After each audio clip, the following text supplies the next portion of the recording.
Hey everyone, welcome to Pop XP. And before the show starts, make sure to click that subscribe button and click the bell to get notifications when we go live and we upload awesome new content. And don't forget, if you can, make sure to share our stream on all your social media outlets. We appreciate it, and thanks for helping us grow the Pop XP channel. Hey, what's going on YouTube? It's the brain of the mainframe here now, Skye with the Pop XP, and we have the most amazing Frank Amazing you'll ever meet in your life. Mr. Frank Amazing, how you doing, brother? Yes. Good. How are you? Great to be back. Great. I am fantastic. We've got Five and Dime tonight. We've got five amazing creators with some hand-picked, wonderful talent straight from the hands of Mr. Frank Amazing, bringing in all these wonderful creators. And Frank, man, I got to say, it's been a while since we've done a Five and Dime. It has. It has. But yet it's been a while, but yet during the time that we've been celebrating holidays and everything like that, still campaigns are going. They're going strong. They always will, and they always will be. So exactly, it's great to get these guys in and ladies, for tonight's Five and Dime. Yeah, fantastic. So without further ado, let's bring in our first guest. Everyone, please welcome Noah to the show. Noah, how are we doing tonight? I'm doing pretty good. How about you? Doing pretty good. No, I have to ask. I wasn't going to butcher this on the air. I need to know how to pronounce your last name. Okay, Mactutus. Mactutus. I like that. There you go. Yeah, that's a powerful last name. I know, right? There you go. Right there. There's glory in the man's eyes. I see it.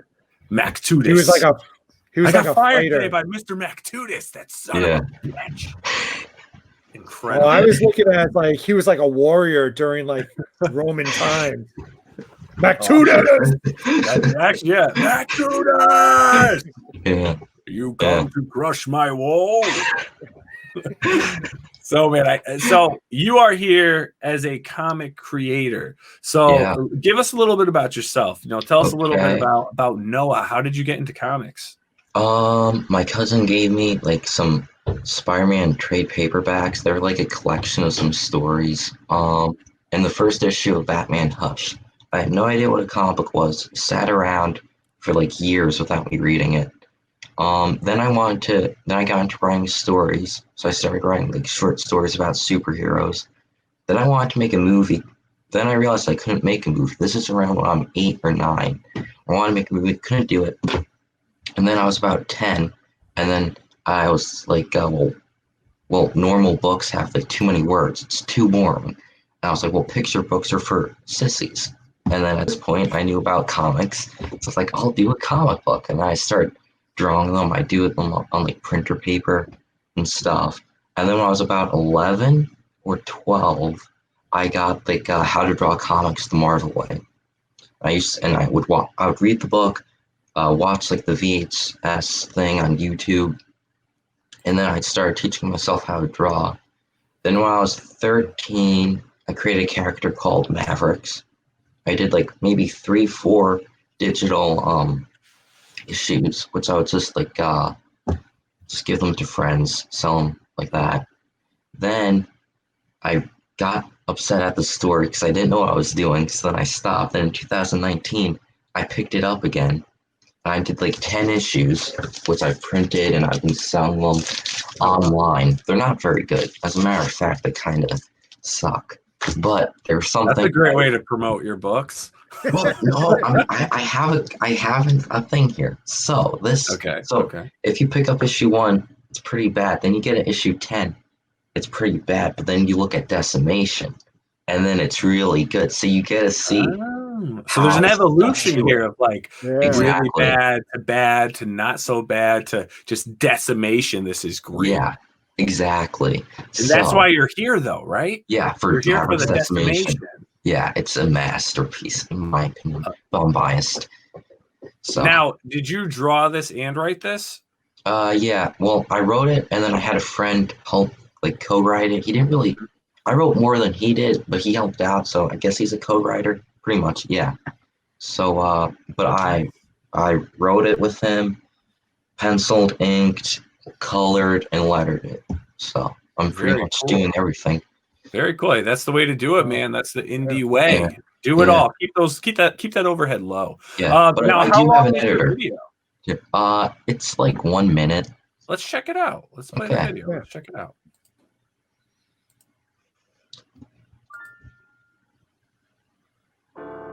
When the safety of his city was threatened by the illegal importation of drugs, Mavericks fought back. The underground underestimated him before, and they weren't going to make the same mistake twice. They sent an intergalactic assassin after him and his friends. Things didn't go as planned. You make it seem like it's so easy to perfect the formula when it's not. And apparently neither is killing him. When an old friend returns, Mavericks soon learns that there's more than what meets the eye. Humanity is on the brink of collapse, and he is the only hope to stop the decimation.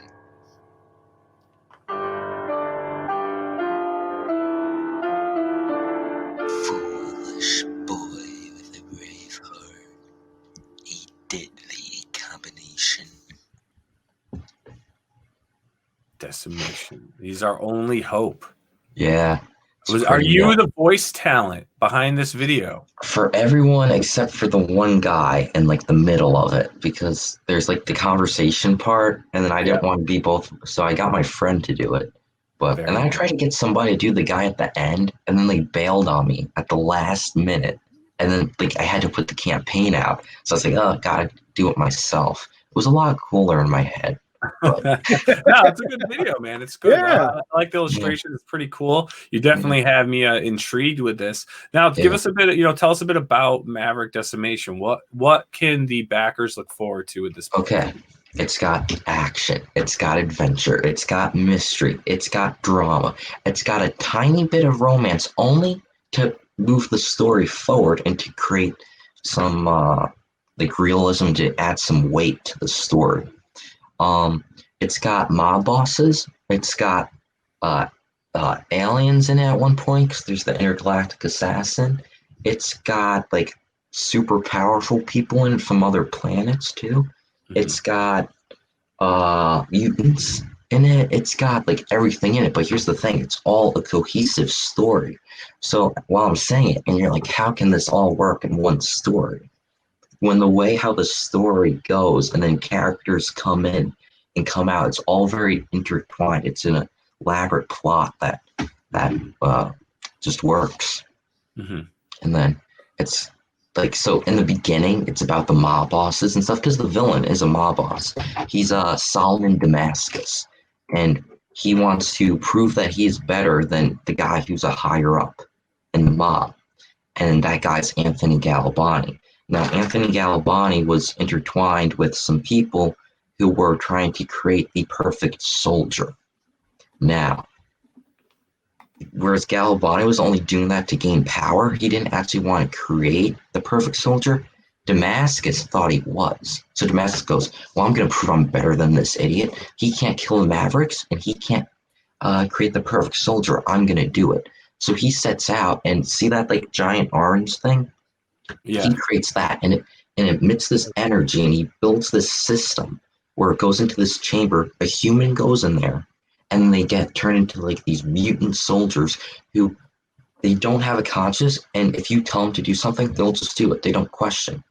And so they're the bad guys, but here's the catch.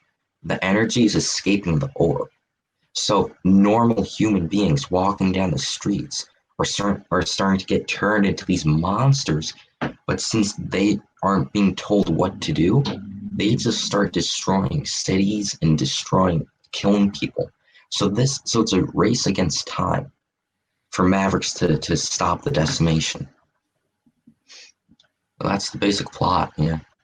No, very cool, very cool. Now, how did you come up with the design for Mavericks? Okay. Okay. So I was trying to create a new character, and then I was like, what's important to design? And I watched some stuff, and people said, oh, Batman's so iconic because he has a distinctive silhouette. So you see like the Mavericks M thing? Mhm. I created that on his mask to glow. So if he's in complete shadow, you can see the visor and it'll be glowing, and you'll recognize it's him. So originally he started out, he had like a blue cape, a lot of less gears. He didn't have the chains. It was very boring, but it's iconic. And then I went ahead and I wanted a red cape for a really long time because I just think it's classic superheroes. Mhm. And then I really wanted a cowl because I think it just looks cool. So I tried to come up with a way where it kind of looks different. It's not like Doctor Strange's. It's not like Spawn's. It's kind of has like points to it, which goes with the M. And that's how I came up with the design, really. Very cool. And this is your first campaign, right? This is your Yeah. first attempt at crowdfunding? Yes. And how do you like it so far? It's exhilarating. Like when it's like you'll be watching it and you'll be refreshing the campaign. It'll be at the same number, and then you refresh it and then it goes up some. And it's like, oh, it's so cool. It's a lot of fun. Nice. And what's the most difficult thing so far? I'd say promoting it. Yeah. For the most part. I've been going on like Pete Smetty's show every Monday pretty much. Been on Malin's like 2 times. Been on some other ones here and there. But that's the hardest part for me, I guess, is really being consistent and like putting tweets out every day. I used to tag a bunch of people, and it's like trying to find new people to tag so I'm not irritating people by tagging them every day. Yeah. So that'd be like the most difficult part, but it's really rewarding. Like for the longest time, I didn't get a sale. I think it was like 2 weeks without a sale. And then just this Monday, I picked up 3 sales. Then yesterday, I picked up like 1 at night. I was just hanging out in the stream. So I was like, hey, this guy's a campaign, and he pulled it up and I got a sale. Then I woke up this morning to a sale, and I just went on Mailings and I picked up like 2 more sales. So it's been going pretty good. Good, man. Well, congratulations. I mean, I think you got something cool going on here. Good luck with your first campaign, everyone out there. When you're watching this. Yeah. I should mention we unlocked a stretch goal. If you scroll down a bit. Oh, perfect. I think keep going right there. We unlocked the trading card for the Mutant Soldier. So you'll be getting this. So it gives you some facts. It gives you what their origin is. Every single one looks different, but I just came up with a design. As you can see, he has a rocket launcher built into his arm, which is some of the stuff they do. So everybody who backs is getting that. Oh, very cool. Very cool. And then there's like 3 tiers. There's the main cover. Then there's the blue and red one. The blue and red one were made to mimic 90s covers. The printer I found and I've been using doesn't do foil and stuff.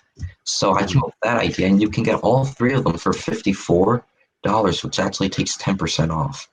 So if you want to be a collector and help a kid out, get that one. I love that. You want to be a helper and a collector and help a kid out? Go for the 54. It's a steal. Yeah, all 3 covers over 10% off. Yeah, it is. And the book's 76 pages for $20. It's one of the best deals out there. 76 pages. Yeah, and it's going to be square bound too. It's not going to be like saddle stitch square bound. It's going to feel nice in your hands. And shipped in a Gemini mailer. That's important. Very cool. Good to know. Good to know. And this is his first campaign. This is his first campaign. Yeah. Yes. Look at all this that he's rattling off. I know. You're actually doing it right, though. You have 4 levels here. And that's the way to start off. Don't go too crazy. You know, you got a good stretch goal. Nothing's too crazy here in your stretch goals. That's the way to do it. Make it, gradually step it, be successful, deliver on time. That's your goal. There's no profit. That's the thing I should mention. Just work on your reputation. Yeah, it looks like it's going to, I put the estimated shipping as March. Yeah. It's currently the end of January, and I only have 8 pages left to draw and color and stuff. Nice. So it's going right on schedule. So you're going to get it this year. You're not going to get it like a year from now. It's looking like it's going to get shipped out in March. Awesome. All right. Well, Noah, thank you so much for coming on. This is cool. It's cool to see someone with their first campaign. You're doing well. You're funded. Everyone out there, if you're watching this, if you can, help share and spread the word of Mavericks Decimation on your Facebook, Twitter, Instagram, whatever you're using, and help continue. Be a collector, right? Be a collector and help get out. Like you said, help get out. So, hey, man, like I said, it was great having you on. If you want to hang out, please do. Next up, we have our great friend Wendy in the house. Wendy, how are we doing? Good. How are you? Good, good. I'm glad to see you're back. Glad you got another campaign going. You're here for something a little different, though. Yeah. Your campaign's a little different, which I think is cool. And I remember you talking to us about this, so this is pretty neat. Yeah. So, last year we did Naughty Fairies Comic-Con online Kickstarter. And so we're back for year 2. So that's where we're at.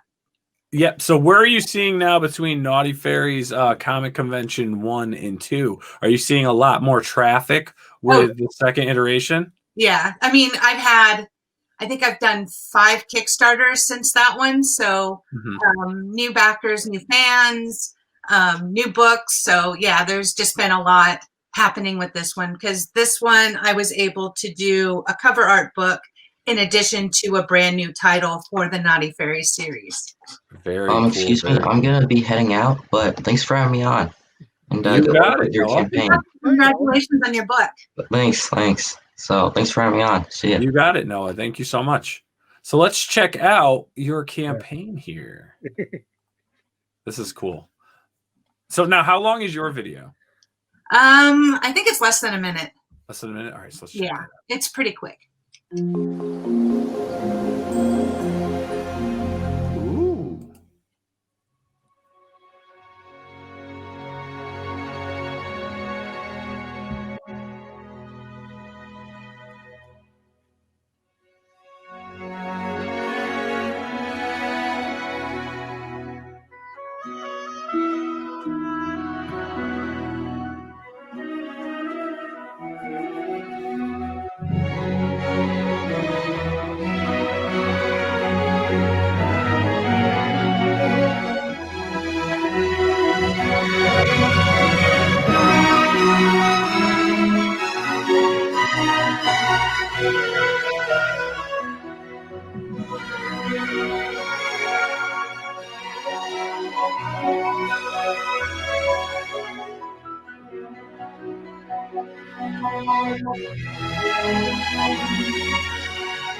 All right, give us the lowdown on year 2 of Naughty Fairies Comic Con.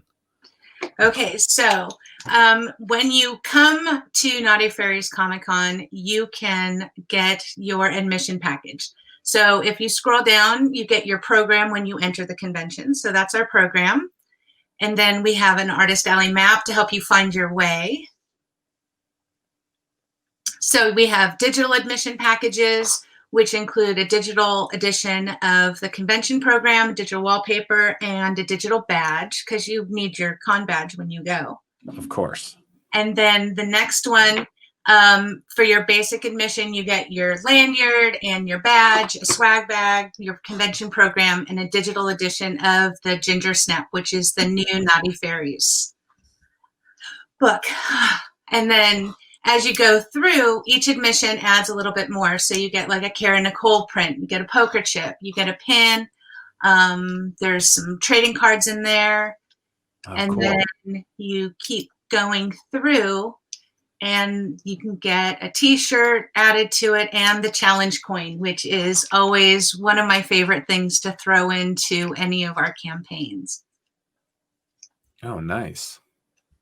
So as each level goes, you get more and more stuff depending on what kind of con swag you want. Because with COVID and the shutdowns, we haven't had conventions. So it just works out that I did the last convention right before everything shut down. And because we didn't have, well, I didn't have access to like StreamYard to do panels and things like that. So I have been able to do panels using StreamYard for this convention to make it a little bit more interactive and engaging that way. So it's been a lot of fun. That's so cool. There's so much, so many items and stuff that go into this. I mean, how do you just look at like what other conventions have done in the past, what you've witnessed? How do you consult to like put all these packages together? I look at things like, what do I want when I go to a convention? What kinds of things am I picking up? I'm picking up my books, my T-shirts. You know, you grab the cards from the tables, you pick up the little trinkets, and then photographs. So that was one of the things I wanted to make sure I included in this one was actual photographs. So all the cosplayers in the packages, you get a physical photograph of each one. And they're all cosplayers that have worked on or are part of the Naughty Fairies family. Oh, that's awesome. That's great. You guys have so much. I love what you guys do because you're part of this like whole network. You know, there's so many creators that you guys all work together on so many different projects and things. Yeah. It's so cool to see what you guys put together because it's like, you know, each campaign, like a new person takes the lead, right? Like this is yours. And now we're seeing stuff from Steph and Kara and all these people, and they all do their thing and they take a lead, and we get to see some of your stuff in their campaigns.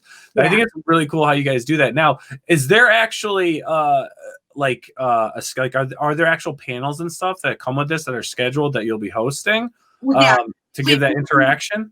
Yeah, we've been doing that on Facebook, and then I'm sharing out the links on the updates for Kickstarter, so people who don't watch us live during the live feed are able to catch our panels through the Kickstarter campaign. So they still get to be involved and see all the different things, and then they can message us and we'll answer questions too. That's so cool. That's neat. So yeah, Steph and Carrie Ann, we did a playing card Kickstarter just in November. So I was so excited when we got to do that and got that one finished and shipped out, and then I started this one. So it's been back to back. Yeah, and that's nuts. And you have a new character. I do, Ginger Snap. She is a one of the girls that got rescued, one of the fairies that got rescued by by Aislinn and Maven, who are the original Naughty Fairies from the Stripper Assassin series. And it's kind of her adventure, what happens when you get recruited. I love the design of this character. Yeah, she's beautiful. Yeah, that's CB Zane's cover set. Okay. Very nice. Very nice. And David Harrigan. Yeah. Yep. A bit naughty, isn't it?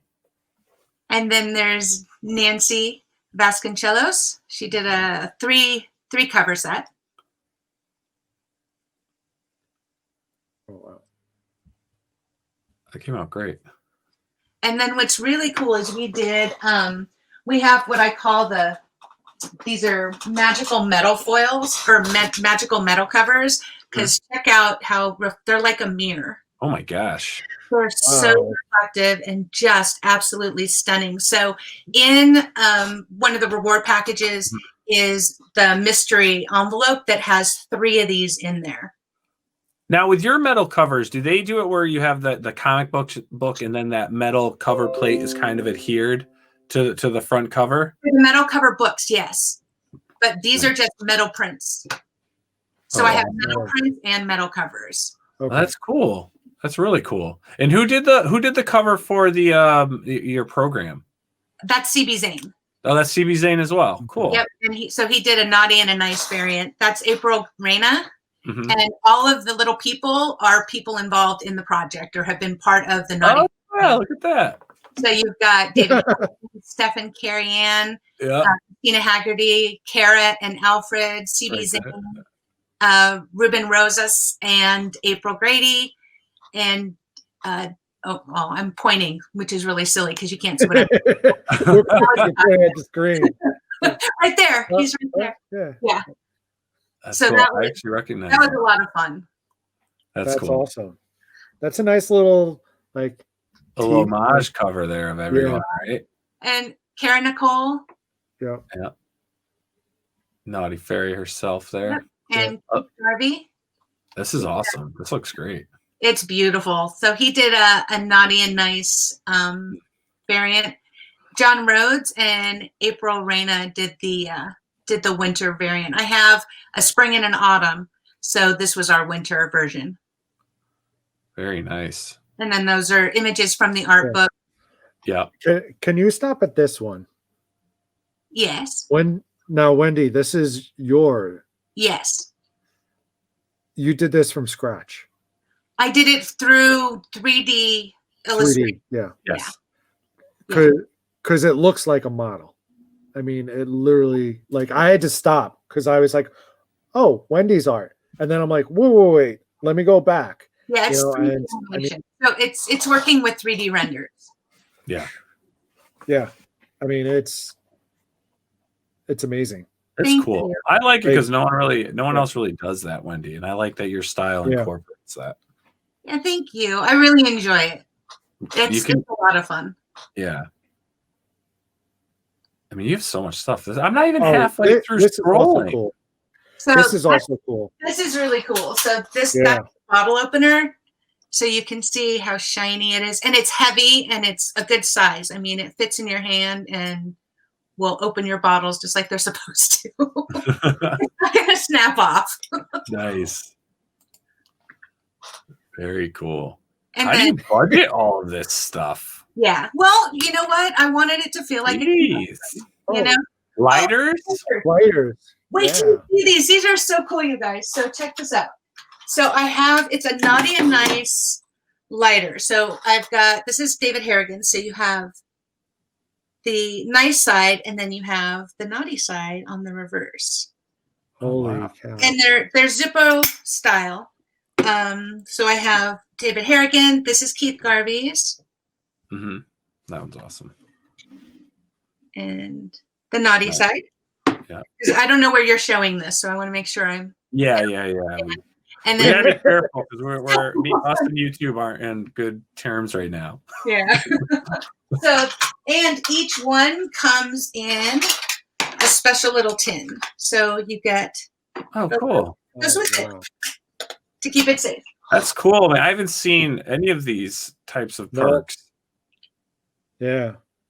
Yeah, I really try when I set up my campaigns to do things that are unusual and different. And like I said, I miss my conventions. And so being able to kind of bring conventions to everybody through a Kickstarter is a lot of fun. Very cool. I unlocked like 44 goals or something. It's crazy. Mm-hmm. That's nuts.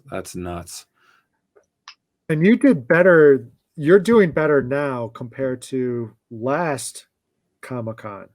We doubled from the last convention, yeah. So we're doing good. We had some issues. I'm not sure what's going on, but like people are having trouble when they're backing the project right now. They go into Kickstarter and it's just spinning if they're on a browser, but if they're using their app, it seems to work better. Oh, okay. So I've had, I don't know how many messages that people haven't been able to back the project. So it's been really frustrating. And so I told people, I said, well, try on an app. And if it doesn't work, let me know. But I also set up like a backup plan on my Etsy store. So if you're really trying to get in and you can't back anything, you can go through the Etsy store and those totals will still count towards stretch goals for the Kickstarter campaign. So I don't want to give up on one, you know, I want to make sure that we're still moving forward. Yeah. You have so much stuff. You have so much stuff here. Okay, I gotta give you more than 10 minutes to go through all this. So I have different things going on in terms of cross promotions. So we have, we finished our cross promotion with Fire Bitch too, with Kara. But if you back that campaign even through Indiegogo, you can still get the free trading card for that. We're currently have a cross promotion with Lorenzo Sperlonga and his 4-play sketchbook. If you back that, you get a Naughty Fairy crossover too. Totally Rad Comics we're crossing over with. So yeah. So yeah. And then CB Zane's Into the Suck. We have a scavenger hunt because, you know, you have to do that at cons. This is the scavenger hunt form. It's on the Kickstarter page and a link to download this page. You cut out the girls and you take them to the different locations and you take a photo with the girls in that location and you can get points. So your point value increases and then I pick the top 3 highest point totals and they will get a foil cover of this, which is not going to be available anywhere else, just through the campaign as a goodie for participating. You get a something special, which I haven't announced yet. That's awesome. That is awesome. And then we also have a coloring contest happening, which is neat. It's super fun. It's with Ryan Kincaid's lines from Naughty Faeries 1. And on the 27th, I'll be posting all the entries, and people can vote on their favorite, and that will be available as an add-on after the campaign. And so the winning colorist will have published a piece with Ryan Kincaid. Oh, very cool. Oh, wow. Oh, that's awesome. Ryan Kincaid's an awesome guy. Yeah. He's darling. I love him. Cool. Well, hey, Wendy, thank you so much for sharing this. And, for all the viewers out there, check out Naughty Fairies Comic Con. I mean, literally bringing the convention to your home. All the goodies, the perks, your badges. I mean, you can, and then some. Holy smokes. So check it out. Again, if this is, right up your alley, help right up your alley and artist alley. Help share it on your social medias. Go through your Twitters, Instagrams, Facebook, whatever you're using. I mean, help spread the word because this is awesome. And Wendy, I appreciate you coming on and showing this to us. This is really cool. I'm glad you're on year 2. I hope this keeps going and getting bigger. And when it gets real big, we'll have to apply for our Pop XP booth. Absolutely. Please do. Yeah. You guys have a great night. Thank you for having me on. Thank you, Wendy. We'll talk to you later. Okay, bye. All right, bye. All right. I mean, that's awesome, man. 2 good creators up. Now we've got another campaign. This creator is having technical issues, so we're just going to show off his campaign right now. Hopefully we'll get him on for another time. But this is Naked Cannibal Campers. Yeah. So we'll check out this campaign. Let's play the video.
Creepy.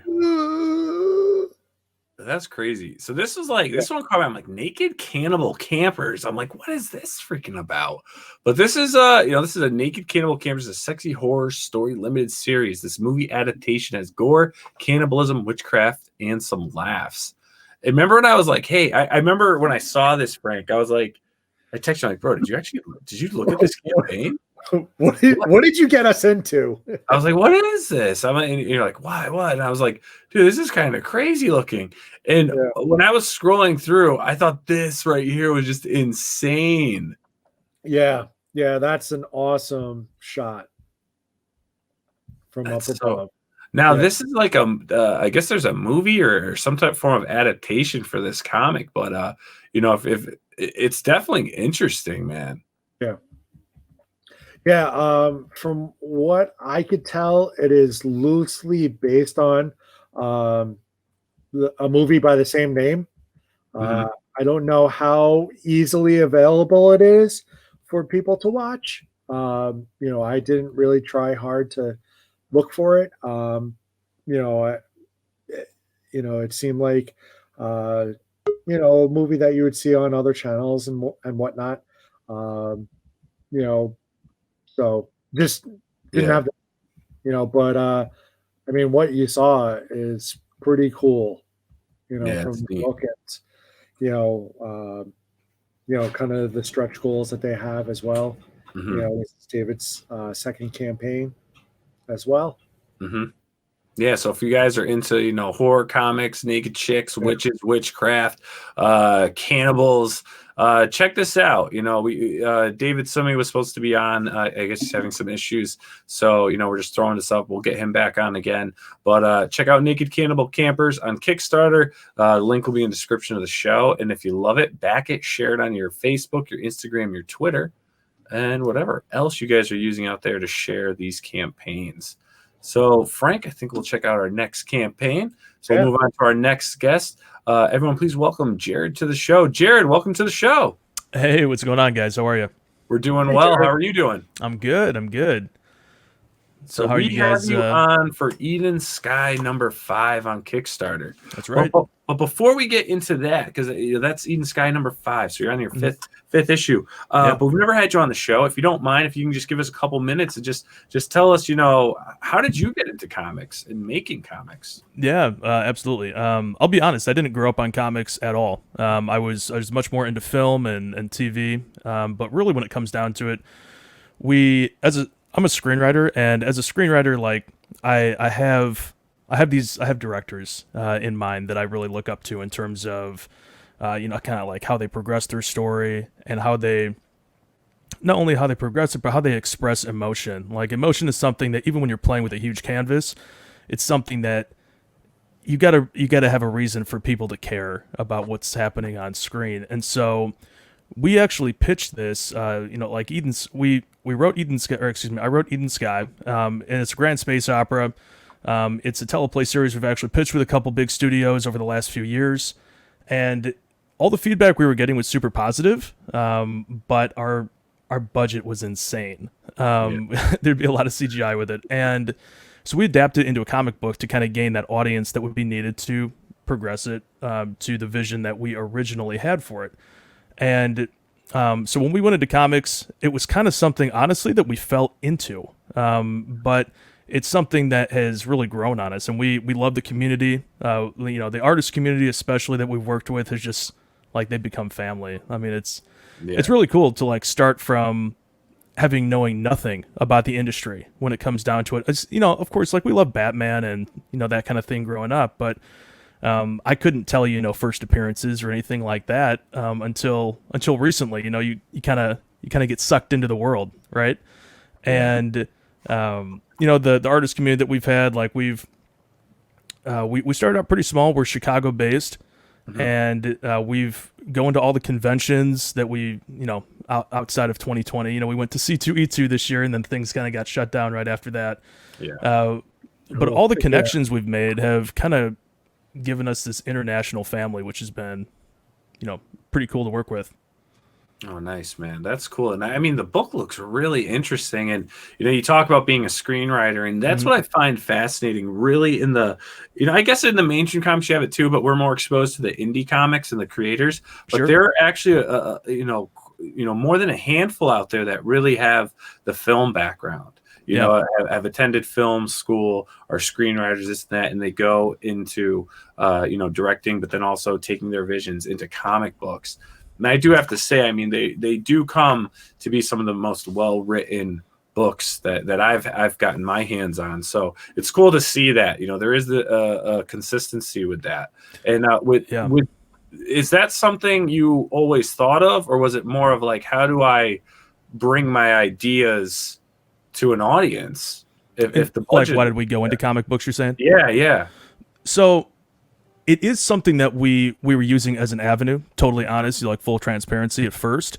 But then you kind of, like I said, you kind of get sucked into it, and it's been really fun to do. And we have 6 seasons of our show planned out. Now, hopefully we get to a point where we can actually put that on screen. But when we sat down and kind of budgeted it out, we have over 200 issues just for our saga that we're hoping to get out. And right now we're on number 5. As indie like, we're indie creators, and like, even though we have big aspirations, I'm sure most of us have big aspirations for our own works. Everyone that does anything does it with a purpose and conviction behind it. But we're on issue 5 right now. We're hoping to be able to become one of those things where it does become a monthly, that people can put on their pull lists. Right now we're getting about 2 to 3 out per year, since we started doing it. And really that's because, you have to work within your means in this industry, especially if you try and pump something out too fast. You find out that your bank account or your funds, suddenly start going down, and you don't want something to stop. You want it to continue gaining steam. You want it to continue to get more popular, and have people start talking about it, start loving it. And then you want to get you want to get variant artists on board, that help to kind of instill a vision and hype. And it is something that we started out doing because it was within our means to do independent creation. But at the same time, like I said, it's been so fun to do that we're going to continue doing it because the conventions are awesome to go to, like meeting fans in person, like meeting people that you can connect with on a personal level, that you can talk about not only your stuff with, but like how they've developed their own.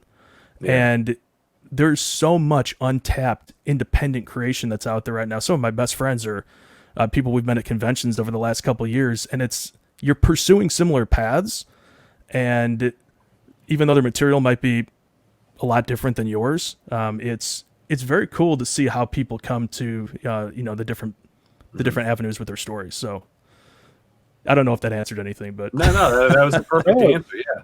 Well, let's check out. So you have Eden Skye number 5 right now up on Kickstarter. Now the video's a little longer than we usually play, but if you don't mind, I'd like to just play some of it. Sure. Yeah, of course. It happened so fast. The day it all changed. Like the breath of a new babe stripped before the rising dawn. Was this the end? A moment, and the cries of a darkened night scattered the ashes of our world across the broken sky above. And in time was a world we didn't know. A place so alone, so painfully so, that the only way to go on would be to find our way home. It was August 5th, 2025, the year of our Lord. From the opening lines of Eden Skye, we wanted to set a tone, one of near collapse, confusion, chaos, and fear, but with a sense that somewhere out there was hope. I'm Jared Bartemeyer, and this is our flagship fantasy epic, Eden Skye.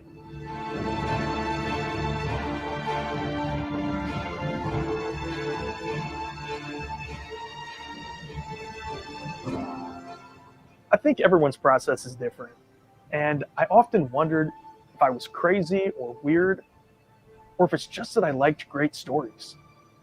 But when I sat down to achieve the direction for Eden Skye, it took the better part of years to develop the story that I wanted to tell. As a screenwriter, my goal is to keep the reader believing in the story, even if we both know it's fiction. And while our job is to create narratives that capture the imagination of an audience, I hold fast that a great story has to start with a writer who cares. It's the journey. It's the pursuit of something deeper and lasting, to make sure the destination is worth waiting for. Starting on a recent post-apocalyptic Earth, where creatures of legend roam free, the archaeology in shaping Eden Skye remains grounded in the interstellar conflicts sparked on the fictional foreign world of Marconia, the exceptionalism of its people, and the fallout of a world that could have been. We're introduced to the story through the eyes of our focal female protagonist, Lyra. After the disappearance of her father and murder of her mother, Eden Skye chronicles her life's journey and search for belonging, though not yet realizing that her destiny lies off-planet, pushing her somewhere unknown, a place amongst the stars, and a world yet to find. We adapted Eden Skye into a comic book series that would follow the events of the show. Working with extremely talented artists in an international effort, we've been able to now showcase our world in the context and vision that we see every day. The release of issue 5 affords us the introduction to characters such as Foy Raynar and his mistress mage, Adria Godric. Foy being the heir apparent to the dying Livonian realm of Marconia, the current warden and keeper of the Nasai province, member of the Brevian Order, and servant to the Eternal Ark. He's a gray character that faults hard with a twisted sense of ultimate morality. I've always been a student of history. I think it makes for better minds and more informed discussion. And it's really something that I've tried to instill into the fabric of this story, specifically in relation to character and world development. Actions have reason, consequence plays real, and nothing happens without purpose. In Eden Skye, there's no toying with casual villains, no labels of ultimate good or evil. Rather, characters carving different paths and motives, scheming, and then revealing the three sides of truth that each moment ultimately shares. Gearing now to launch our 5th installment in the series, with multiple first appearances at hand, and fresh off the release of our film trailer, Eden Skye Defiance. The goal of creating a massive, dramatic blockbuster set in a beautiful universe, one that pulls at the heartstrings and begs for the badass that hides in all of us, continues to become reality.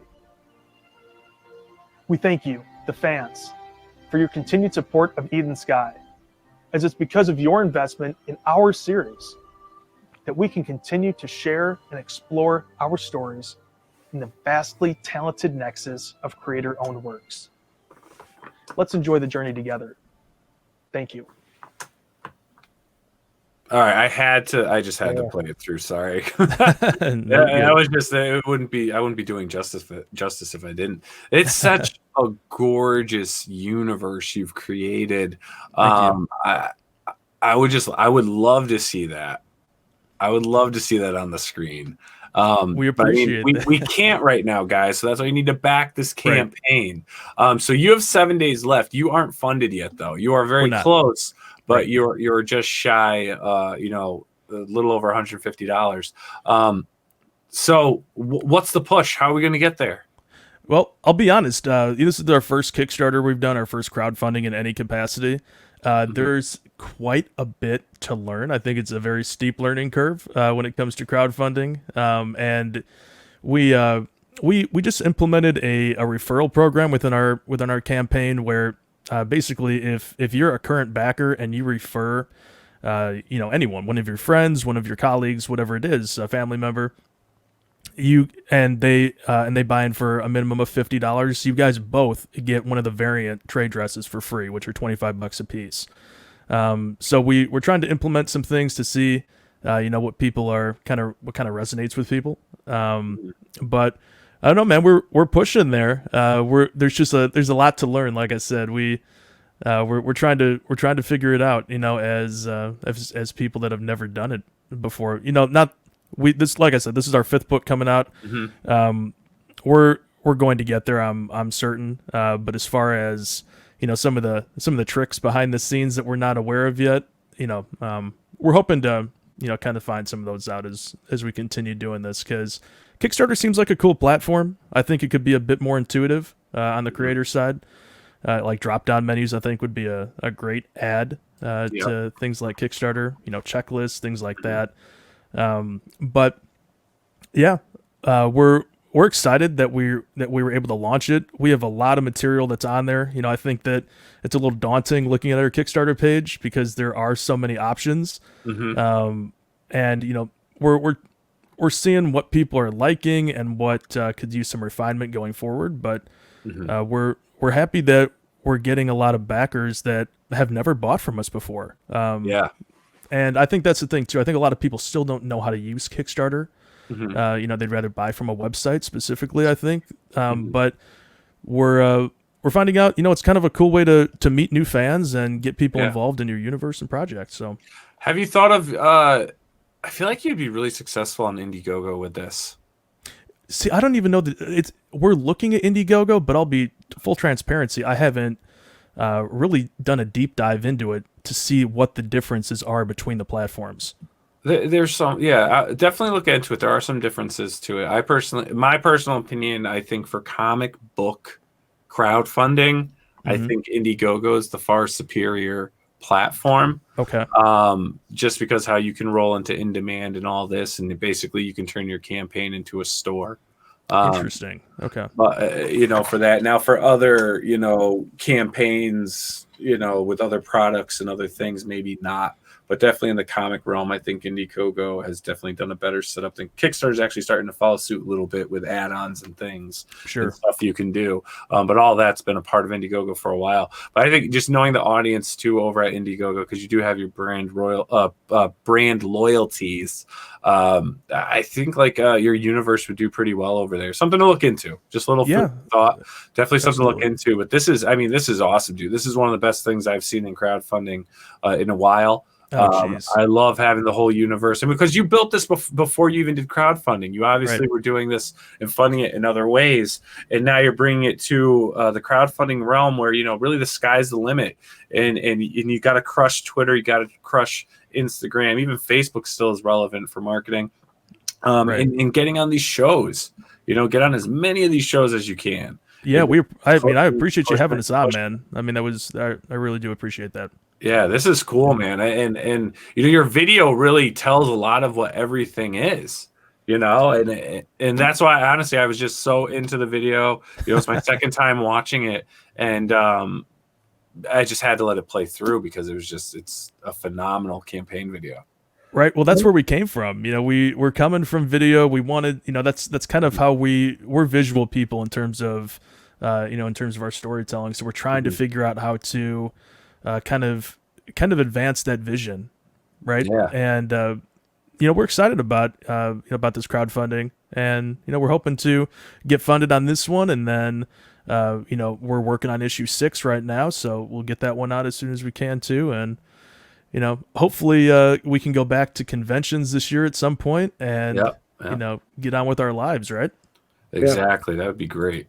One of the things that I like about your campaign is before you even get into like the details of what to expect, you have all these different trailers of your fans that are like opening up the boxes of the books, and you have the trailer and everything like that. And I think that's a unique way to start off and saying, hey, here's a group of people that are giving us the positive feedback of what we're doing with our world.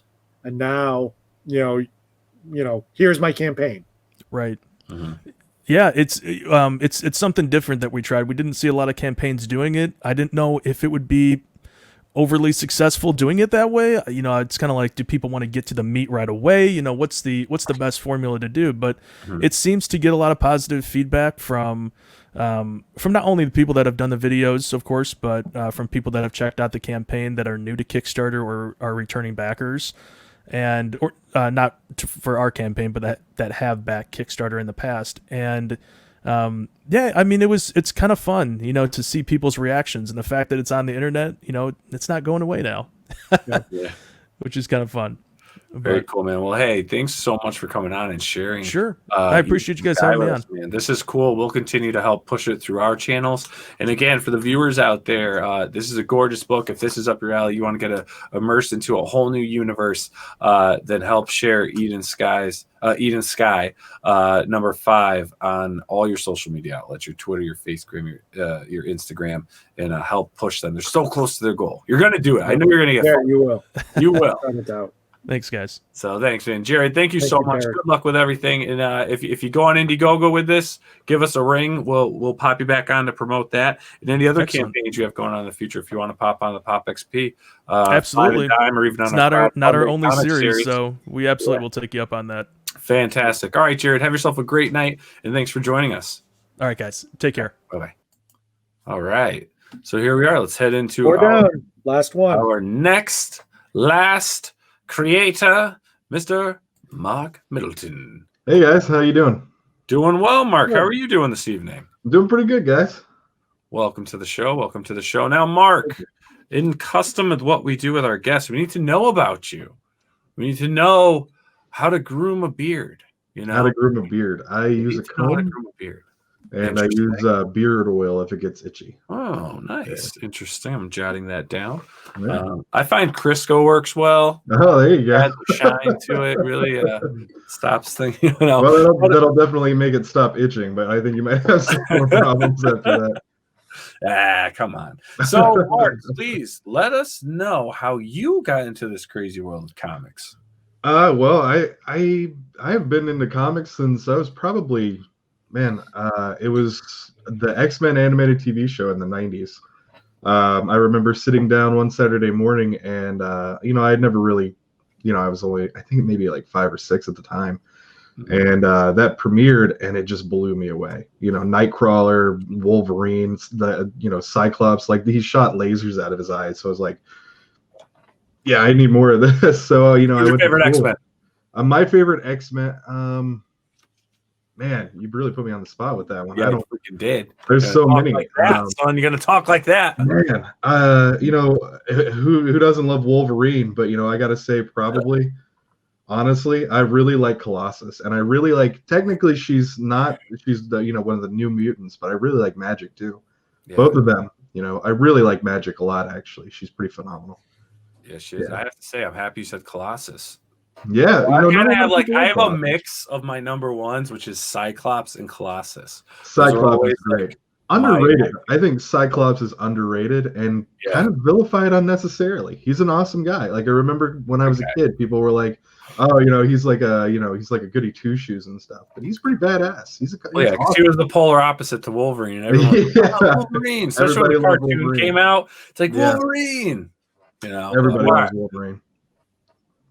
But yeah, it was, that was, my introduction to it, and kids on the playground talked about it. One kid brought a comic one day, and I was like, well, I got to check that out. And they were only $1.25, so I could scrounge that in couch cushions, Yeah. So, my dad ended up taking me to a comic book shop. I actually still have the first comic that I bought. It was it was X-Men number 14. It was Executioner Song Part 3, I think. It was an Andy Kubert cover, and I think he did the interior work too. It's a great comic. Yeah. Nice. Yeah. Nice. I actually still have my first comic, which was Batman. Well, I bought my first comics, brand new comics I bought, because I may have had some hand-me-downs, but I can't really remember. But I do remember the first comics I bought were Batman Shadow of the Bat number 2 and 3. Right on. And I still have them, and they're just shit. We gotta get you one. Read them too many times. Yeah. I went through them because I was trying to. And his name escapes me. But the way he drew Batman with the ears so long. Yeah. I'm trying to. Oh my gosh, I can't think of his name. I can't think of the artist, but I know what you're talking about. I'm friends with him too, and I can't think of his name. This is horrible. Shoot. But anyways, like I opened those pages. I mean, and then that's how I drew my Batman, because that was my exposure, obviously, until Batman the Animated Series came out. Then I started following I had to draw the Bruce Timm way, and that's if you're an artist, you tend to emulate a lot of things, because you're teaching yourself and you love these things. But yeah, I gotta tell you, man, that's cool. I appreciate people that still have their first comic. That's awesome. Yeah, man. I've been into comics. I mean, I'm 33 now, turning 34, so it's been 29 years. Yeah. I love comic books. I've got long boxes. I don't even know what to do with them at this point. There's some in the kitchen, there's some in the closet. Yeah. So what got you into actually making comics? Like, what actually said, you know what? You woke up one day like, I'm going to make a comic. Well, I used to draw and write comics as a kid, and I still, I kept writing pretty much all this time. I haven't actually, gotten anything, out there, that's like mainstream or something that people would recognize. I've never put anything in the industry, but. I sat down one day and I was like, crowdfunding seems to be really big right now. The indie scene's getting pretty big. So, I might as well, see what I can do with this. So I got around and I, started shopping around for artists, and, I found passion for drawing, and, we started talking commissions and stuff like that. And, he started drawing them out for me, and I floated the script by him, and he really liked it. So, we decided to go ahead and see what we could do. And, now we are almost at $6,000 on the campaign. So, that's incredible. It's really come along, man. That's incredible. And here we have it. We have Grave Robbers. So let's check out the video, and then we'll get into your campaign. Sounds great, man.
So, Mark, what inspired Grave Robbers?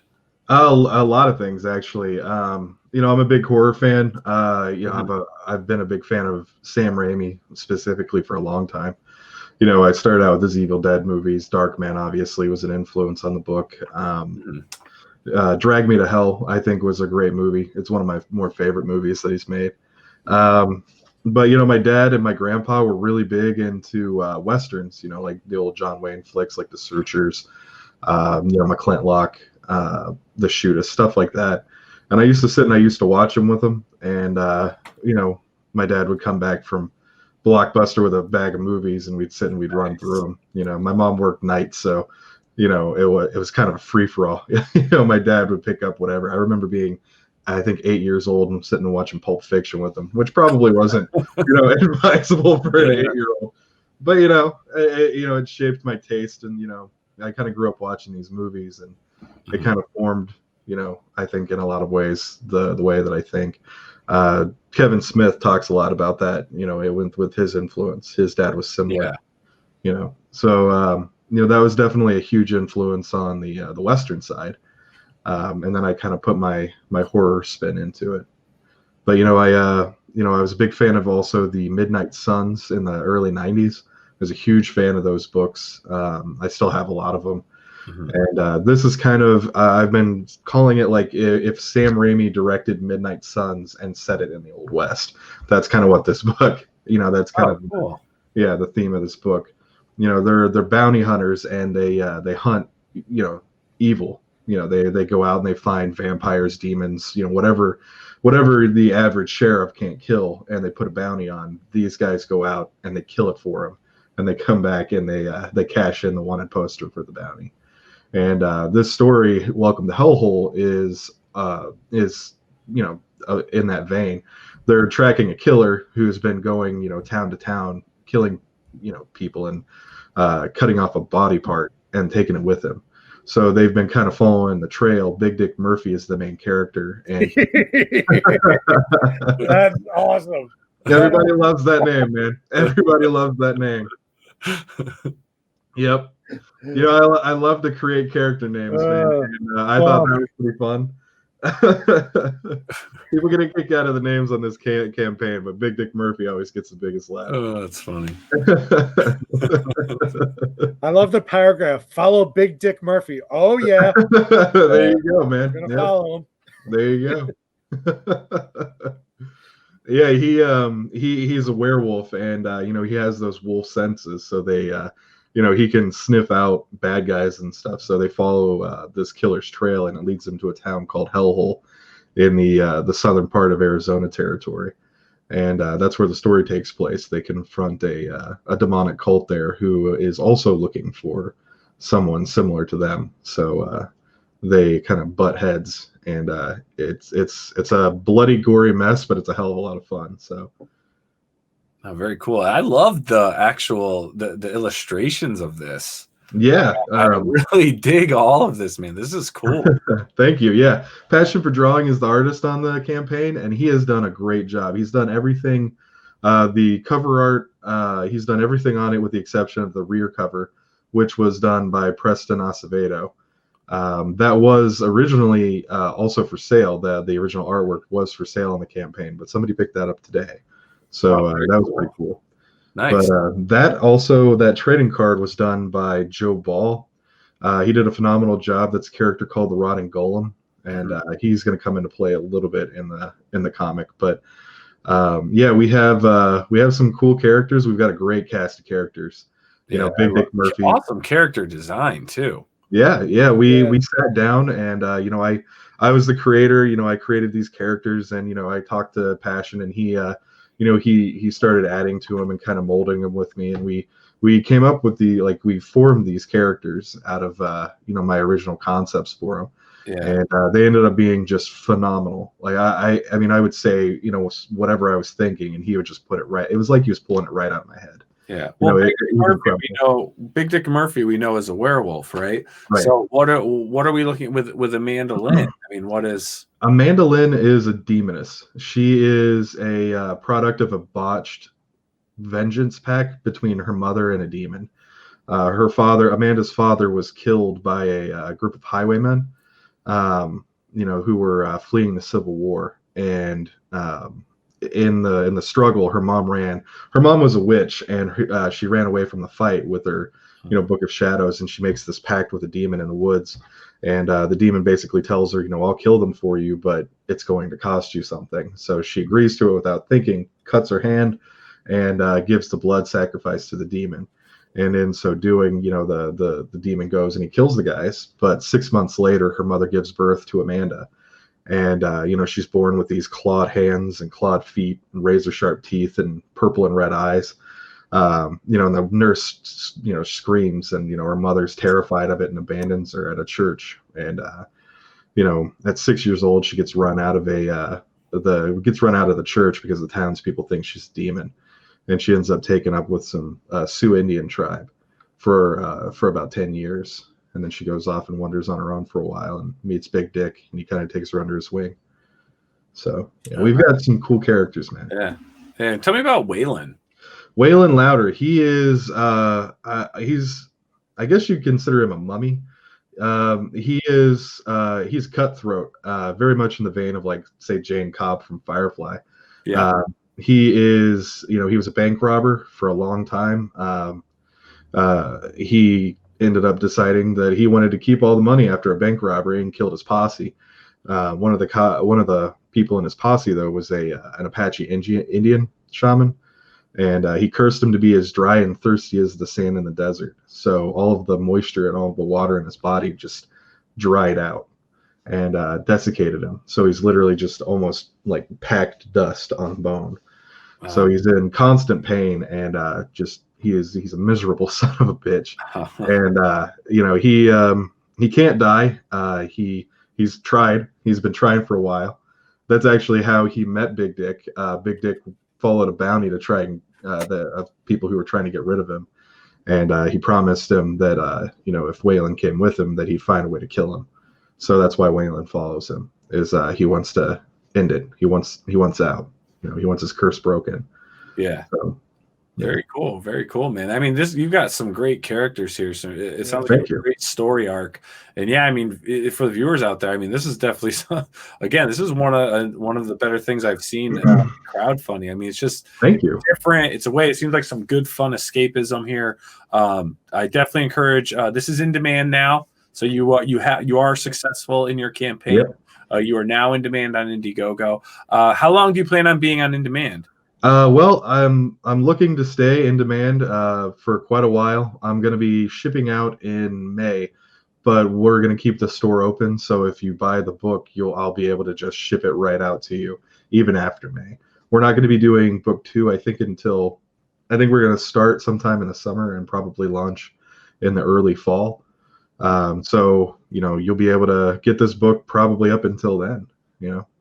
Awesome, man. Awesome. Well, hey, dude, thanks so much for coming on the show. I love what you're doing here. I love the art. I love the story, everything you have going on. Everyone, if you can, again, another awesome campaign. Let's help support our indie creators, and let's keep pushing this. Push Grave Robbers on your social media outlets, Twitter, Facebook, Instagram. All the links are going to be in the description below. So do what you can to help support indie creators. Mark, this is phenomenal. Please keep us in the loop on anything else you're doing. You know, if any other books come in, another issue of Grave Robbers, you know, you're more than welcome on the show anytime you want. So please feel free to reach out to us. Awesome, man. And thank you for having me. Yeah, well, I'll definitely let you guys know when we're going to do Hellhole Part 2. And again, thank you for having me on the show. You know, it's a real honor. Yeah, thanks, Mark. And have yourself a great night, and we'll talk to you. You too, guys. Thank you. Thanks. All right, Mr. Frank Amazing. 5 great campaigns tonight on 5 and Dime. Awesome time. Yeah. Looking forward to our next one. Yes. Yep. Booking already. Getting things ready. Yes, sir. Yes, sir. And for the viewers out there that know, it just never stops. We've got 5 and Dime where we're highlighting, 5 creators, 10 minutes each roughly to promote their campaigns. But we are continuing with crowdfunding comics. So that'll be on a rotation with this series. So again, everyone, thanks so much for tuning in. Make sure to click that subscribe button and slam that bell for notifications when we go live and we upload awesome new content. So everyone, thanks again for tuning in to 5 and Dime, and we'll catch you on the next one. Bye, Frank. Bye. Hey everyone! Thank you for joining us on Pop XP. If you haven't already, click that subscribe button, and also click the bell for notifications when we go live and we upload some awesome new content. Also, don't forget to head on over to Twitter and follow us at the Pop XP, and over on Instagram at the Pop XP. Thanks again, everyone, and we'll see you soon.